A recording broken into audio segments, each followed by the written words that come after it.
আমার এখনও মনে পড়ে, ছোটোবেলায় আমরা প্রাইমারি স্কুলে শিশুদের বিবেকানন্দ বলে একটা বই পড়তাম। ক্লাস 1 কি 2 হবে, সেই সময় ওই বইটা আমাদের পড়ানো হতো। বইটি উদ্বোধন থেকে প্রকাশিত, স্বামী বিশ্বাশ্রয়ানন্দ মহারাজের লেখা। এত সুন্দর ছবিতে ছবিতে ভরা সেই বইটা ছিল। ওই বইটির মধ্যে দিয়ে শিশু মনে স্বামীজির ছবি আঁকার, স্বামীজির চরিত্রের ছবি আঁকার একটা চেষ্টা করা হয়েছে। স্বামীজির চরিত্রের অন্যান্য গুণাবলীর সাথে সাথে তার নেতৃত্ব দেওয়ার ক্ষমতাকেও গল্পের ছলে খুব সুন্দরভাবে তুলে ধরা হয়েছে। এই নেতৃত্ব দেওয়ার কথায় বলি, আজকে স্বামীজির যে চিঠি নিয়ে আলোচনা করব, সেই চিঠিতে স্বামীজি এক জায়গায় লিখেছেন, লিডার জন্মায়। অর্থাৎ নেতৃত্ব দেব ভাবলেই বা রাজা হব ভাবলেই কেউ রাজা হতে পারে না। নমস্কার, করুণাময়ী মা শারদা ইউটিউব চ্যানেলে আপনারা সংঘমিত্রার সঙ্গে শুনছেন স্বামী বিবেকানন্দের পত্রাবলীর নির্বাচিত অংশ। স্বামীজির চিঠির অংশে যাওয়ার আগে একটা ছোট্ট গল্প শুনে নেব।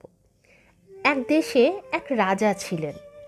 তার মেয়ে অর্থাৎ রাজকুমারী ছিলেন রূপে গুণে অনন্যা।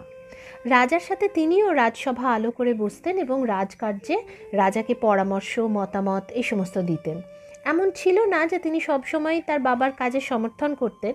অনেক ক্ষেত্রেই তিনি রাজার কাজের সমালোচনা করতেন, যা রাজা খুব একটা পছন্দ করতেন না। কারণ রাজা ছিলেন অহংকারী।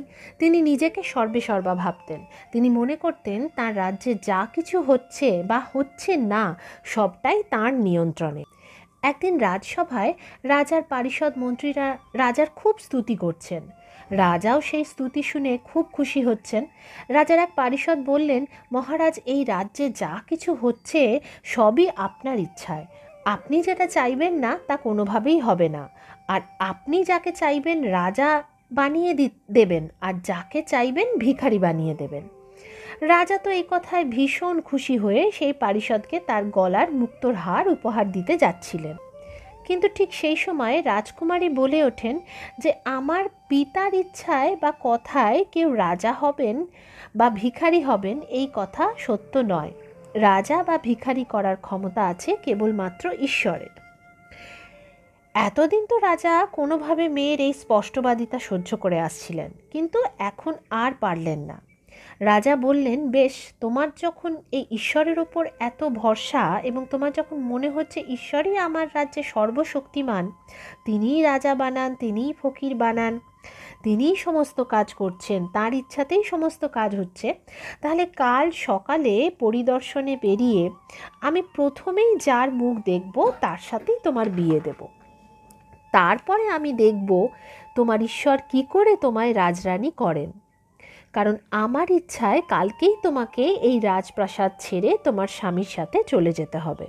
রাজকুমারী হাসি মুখে রাজার এই কথা মেনে নিয়ে বললেন, যদি ঈশ্বর আমায় রানী করেনি, তাহলে তুমি আমায় ভিখারির সাথে বিয়ে দিলেও আমি রানীই হব। পরদিন সকালে পরিদর্শনে গিয়ে রাজা প্রথমেই এক সহায় সম্বলহীন তরুণকে দেখলেন। রাজা সেই তরুণকে জিজ্ঞেস করে জানতে পারলেন যে সেই তরুণের বিদ্যা রয়েছে, সে অস্ত্রবিদ্যায়ও পারদর্শী, কিন্তু সে সহায় সম্বলহীন। রাজা তাকে বললেন যে তিনি তার সাথে রাজকুমারীর বিয়ে দিতে চান। তরুণ অবাক হয়ে জিজ্ঞেস করলেন যে কেন তার সাথে রাজা রাজকুমারীর বিয়ে দিতে চাইছেন। রাজা বললেন যে তিনি প্রতিজ্ঞা করেছেন যে সকালে রাজ্য পরিদর্শনে বেরিয়ে তিনি প্রথমে যার মুখ দেখবেন তার সাথেই রাজকুমারীর বিয়ে দেবেন। রাজা সেই তরুণের কোনো আপত্তিই শুনলেন না এবং জোর করে রাজকুমারীর সাথে তার বিয়ে দিয়ে দিলেন। রাজা নিজের কথা মতন বিয়ের পরে এক বস্ত্রে রাজকুমারীকে তার স্বামীর সাথে রাজ্য থেকে বের হয়ে যাওয়ার নির্দেশ দিলেন। সে রাজ্য পেরিয়ে সেই তরুণ আর রাজকুমারী যখন অন্য রাজ্যে যাওয়ার জন্য এক ঘন বনের মধ্যে দিয়ে যাচ্ছেন, তখন হঠাৎ তারা দেখেন যে কোনো এক রাজ্যের মন্ত্রী, সৈন্য সামন্তরা এক বিশাল হাতিকে সামনে রেখে এগিয়ে আসছেন। আর সেই হাতির পিঠে রয়েছে এক রাজ সিংহাসন, কিন্তু সিংহাসন শূন্য।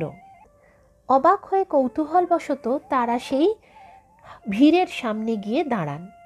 আর ঠিক তখনই সেই হাতি সেই তরুণকে লক্ষ্য করে এগিয়ে আসে এবং তার সামনে নতজানু হয়ে বসে পড়ে। রাজকুমারী আর তার স্বামী দুজনেই অবাক হয়ে যান। তখন একজন বয়স্ক মন্ত্রী এগিয়ে এসে সেই তরুণকে অভিবাদন জানিয়ে বলেন যে আজ থেকে আপনি আমাদের রাজ্যের রাজা। আপনি এই হাতির পিঠে সিংহাসনে বসুন। আমরা আপনাকে আমাদের রাজ্যে নিয়ে গিয়ে অভিষেক করব। আমরা আমাদের রাজা নির্বাচন করার জন্যেই এইভাবে বেরিয়েছিলাম। আমাদের আগের রাজা অপুত্রক অবস্থায় মারা যান। আমাদের রাজ্যের নিয়ম হলো যে কোনো রাজা যদি অপুত্রক অবস্থায় মারা যান তাহলে এই হাতির পিঠে সিংহাসন দিয়ে আমরা আমাদের রাজা নির্বাচন করার জন্য পরিভ্রমণে বেরোই। হাতি যার সামনে নতজানু হয় তাকেই আমরা রাজা বলে বরণ করে নিই। এইভাবে সেই তরুণ ওই রাজ্যের রাজা হলেন আর রাজকুমারী হলেন রানী। তাহলে স্বামীজি যে বলেছিলেন লিডার জন্মায়, সত্যিই তাই নয় কি? 1894 সালে শিকাগো থেকে স্বামী রামকৃষ্ণানন্দকে স্বামীজি একটি চিঠি লিখছেন। সেই চিঠিতে স্বামীজি বলছেন, দাদা, লিডার কি বানাতে পারা যায়? লিডার জন্মায়, বুঝতে পারলে কি না? লিডারই করা আবার শক্ত। দাসস্য দাস, হাজারো লোকের মন জোগানো। জেলাসি, সেলফিশনেস আদপে থাকবে না। তবে লিডার, প্রথমে বাই বার্থ, দ্বিতীয় নিঃস্বার্থ, তবে লিডার। দাদা, সকলের ইচ্ছে যে লিডার হয়, কিন্তু সে যে জন্মায় ওইটি বুঝতে না পারাতেই এত অনিষ্ট হয়। সকলে যদি একদিন 1 মিনিট বোঝে যে আমি বড় হব বললেই বড় হওয়া যায় না, যাকে তিনি তোলেন সে ওঠে, যাকে তিনি নিচে ফেলেন সে পড়ে যায়, তাহলে সকল ন্যাটা চুকে যায়। কিন্তু ওই যে অহং, ফাঁকা অহং, তার আবার আঙুল নাড়াবার শক্তি নাই, কিন্তু কাউকে উঠতে দেবে না, বললে কি চলে? ওই জেলাসি, ওই অ্যাবসেন্স অফ কনজাইন্ড অ্যাকশন, অর্থাৎ সংঘবদ্ধভাবে কাজ করিবার শক্তির অভাব গোলামের জাতের স্বভাব। কিন্তু আমাদের ঝেড়ে ফেলতে চেষ্টা করা উচিত। এই চিঠিরই এক জায়গায় স্বামীজি খুব সুন্দর একটি কথা বলেছেন।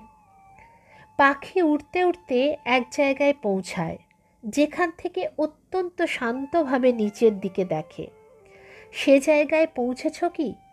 যিনি সেখানে পৌঁছান নাই তার অপরকে শিক্ষা দিবার অধিকার নাই। হাত পা ছেড়ে দিয়ে ভেসে যাও, ঠিক পৌঁছে যাবে। হাত পা ছেড়ে দিয়ে, অর্থাৎ ঈশ্বরের ভরসায় ভেসে যাও। যে জায়গায় পৌঁছানোর তিনিই পৌঁছে দেবেন।